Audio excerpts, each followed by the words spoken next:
ঘরে বসে বসে না একটু সেলাই করছিলাম, আর তখন হঠাৎ করে মটমট মটমট করে গাছের ডাল ভাঙার আওয়াজ হলো। তো দৌড়ে চলে এলাম, ভাবলাম কি হলো, ভূত টুত না তো? কারণ মেয়ে ঘরে সারাদিন ভূতের কার্টুন দেখে, তো এই জন্য ভূতের ধারণাটাই আগে চলে আসে এখন। তো তারপর দেখি ফুল ফ্যামিলি, বাচ্চা বুড়ো সবাই মিলে চলে এসেছে আমাদের এই কোয়ার্টারের সামনে। এখানে একটা পাম্প আছে, পাম্পের উপরে বসে রয়েছে, আর প্রচুর সজনের ডাল ভেঙেছে। ওরা এই সজনের কচি কচি পাতাগুলো খেতে আসে। তো আগে তো এনারা দক্ষিণেশ্বরে থাকতেন, দক্ষিণেশ্বরে বড় গাছটা কেটে দেওয়ার পর এনারা ছিন্ন বিচ্ছিন্ন হয়ে গেছে, তাই মাঝে মাঝে ঢুকে পড়ে কোয়ার্টারে, আর কারো জালনায় চলে যায়। কেউ যদি কিছু কলা ফল ঠল খেতে দেয় তো নিয়ে আবার চলে যায়, রুটি। তো এইভাবেই ওনাদের দিন চলছে। তো এর মধ্যে এসে এই দেখো গাছের ঝাঁক ধরে বসেছে, সব ছোটো ছোটো বাচ্চাগুলোকেও নিয়ে চলে এসেছে। তো এই দেখতে, তো ভাবলাম তোমাদের সাথে একটু শেয়ার করি, আমি তো দেখেছি। তো আর তোমাদের কাদের কাদের এরকম বাড়িতে হনুমান চলে যায় বলো তো, কমেন্টস করো। আর ভাবলাম যে তোমাদের সাথে একটু শেয়ার করি, তো এই কারণে জানলার বাইরে দিয়ে হাত বাড়িয়ে ক্যামেরাটা করছিলাম, তো তাই জন্য একটু ভিডিওটি কেঁপেছে। তো তোমরা একটু কষ্ট করে দেখে নিও।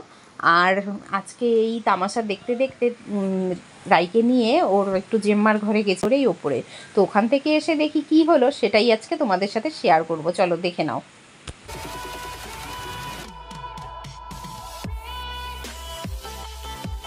হ্যালো ফ্রেন্ডস, আজকে তোমাদের জন্য একটা ধামাকাদার ভিডিও হতে চলেছে।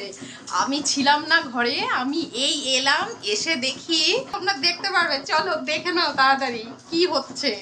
আজকে আমার কপালটা যে কি হয়েছে, আর সূর্যটা যে কোন দিকে উঠেছে আমি নিজেও জানি না।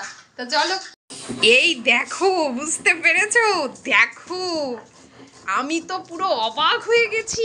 মিক্সচার গ্রাইন্ডারে মশলা করছে না, সে শিলে মশলা বাটছে।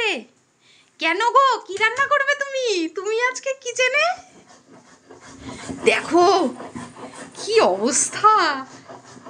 আজকে কি রান্না হচ্ছে? চিকেন কষা। তুমি এসেছো কিচেনে কেন? আমি এসে দেখি, ওরে বাবা, রসুন ছুলেছে। কি বাটছো এখানে, একটু শেখাও সিক্রেট ব্যাপারটা কি? কি বাটছো, কি মশলা একটু বলে দাও বন্ধুদের, বন্ধুরাও তো রেসিপিটা করে খাবে।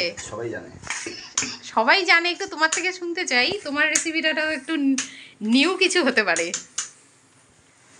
না? তোমার তো আবার ইউটিউব দেখে কোনো ভিডিও দেখলে রান্না সেগুলো আবার বানাতে ইচ্ছে হয়। তো আজকে কি হচ্ছে, কি বেটেছো এত সুন্দর করে? দেখো কি দারুণ করে বেটেছে। আমিও এত সুন্দর করে বাটতে পারি না, কারণ শিলে একদম আমার ধান নেই, শিল নোড়ায়। তো ঘেমে গেছো তো, মশলাটা মিক্সিতেই করতে পারতে।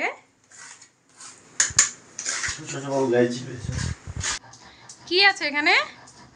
আদা আছে, কাঁচা লঙ্কা আর জিরে ও জিরে আদা কাঁচা লঙ্কা বাটছো, রসুনও নিয়েছো? ও ঠিক আছে, তাহলে মশলাটা চিকেনটাকে জলে ভিজিয়ে রেখেছে, আর এটা ছিল হরিণঘাটা মিট। তো আজকে দেখো আমার কি সর্বনাশ হয়েছে। মেয়ে ব্যথা পেয়েছিল, ওকে ধরতে গিয়ে আমার কড়াটা পুরো পুড়ে ছাই হয়ে গেছে, এটা মাজতে আমার জীবন বেরিয়ে যাবে। তো চলো আজকে আমরা বাবির হাতে আজকে চিকেন কষা খাবো। বাবি রান্না করে নে। কি ফোড়ন দেওয়া হয়েছে? জিরে তেজপাতা, জিরে তেজপাতা আর পেঁয়াজ। কড়াইটা ছোট হয়ে গেল, বড় কড়াইটা নিতে পারতো। আলু দেবে না? আলু দেবে না? ওরে বাবা, চাল নেই।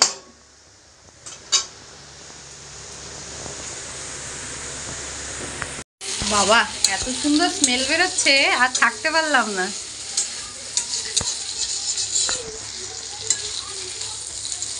ওরে বাবা,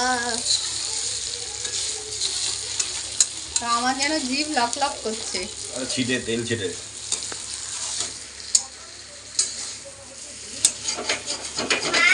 একটু কষা দেবে নাকি, খাবো? হ্যাঁ, ফাইনালি বরের চিকেন কষা রান্না হয়ে গেছে। এবার আমি একটু আটা মেখে নিলাম, রুটি হবে। এই চিকেন রান্না করেছে অনেক দারুণ হয়েছে। দেখো আমি ঝাল হয়েছে, ঝালটাও খেয়ে ঝাল হয়েছে, ঝালটাও খেয়ে নিচ্ছ? ঠিক আছে, খাও। তাহলে আমি রান্না করার সময় এত তামাশা করো কেন? ঝাল হয়েছে, ঝাল হয়েছে, তাহলে বাবিই প্রত্যেকদিন রান্না করবে, তুমি সেটাই খেয়ে নেবে, আমারও ভালো হবে, আমারও ছুটি, তুমিও ঝাল খাবে, তাই না? দারুণ ভাবে, দারুণ হয়েছে, হেভি আছে, আসাম হয়েছে, জমে গেছে খাবার। ঠিক আছে, খাও, কিন্তু পাতে এখনো ভাত রয়েছে, ভাতটাকে টেনে নাও। তো রাইকে না ভাত দিয়ে দিয়েছি, দুপুরের ভাত ছিল, ও তো রুটি খেতে পারে না, আর আমার রুটিগুলোও ভাজা হয়ে গেছে, আর এখন আমরাও খেয়ে নেব। আর দেখেও না খিদে বেশি পেয়ে গেছে, বর রান্না করেছে সেটা বলে কথা, না খেয়ে কি আর দেরি করা যায়? তো এই জন্য ওর বাবাকে দিয়ে আমিও নিয়ে নিয়েছি। আর একদম কম মশলা দিয়ে এত সুন্দর করে চিকেনটা রান্না করেছে, যেমন সফট হয়েছে তেমন টেস্টি হয়েছে, কিন্তু গ্রেভি খুবই কম, কারণ ওর বাবা না একদম মশলা পছন্দ করে না, খুব কম মশলায় করেছে, কিন্তু দারুণ লেগেছে। আর নিজে হাতে রান্না করে করে খেতে কেউ যদি একটু কিছু করে খাওয়ায় তো সেটা কিন্তু ভীষণ আনন্দ হয় মনে। তো আজকে কিন্তু আমার সত্যি ভীষণ আনন্দ হচ্ছে যে ওর বাবা রান্না করে আমাকে খাওয়ালো। তো রুটিটা আমি করে নিয়েছি, কিন্তু চিকেনটা যে সে করেছে এটাই আমার কাছে অনেক। তো তোমাদেরও কে কে হাজব্যান্ডরা কিছু করে খাওয়াই বলো তো, কমেন্টস করো। আর চলো আজকের মতো এখানেই ছোট্ট একটা ভিডিও শেষ করছি। সবাই ভালো থেকো, সুস্থ থেকো, নেক্সট ভিডিও নিয়ে খুব তাড়াতাড়ি দেখা হচ্ছে। সবাইকে অনেক অনেক ধন্যবাদ। Thanks for watching.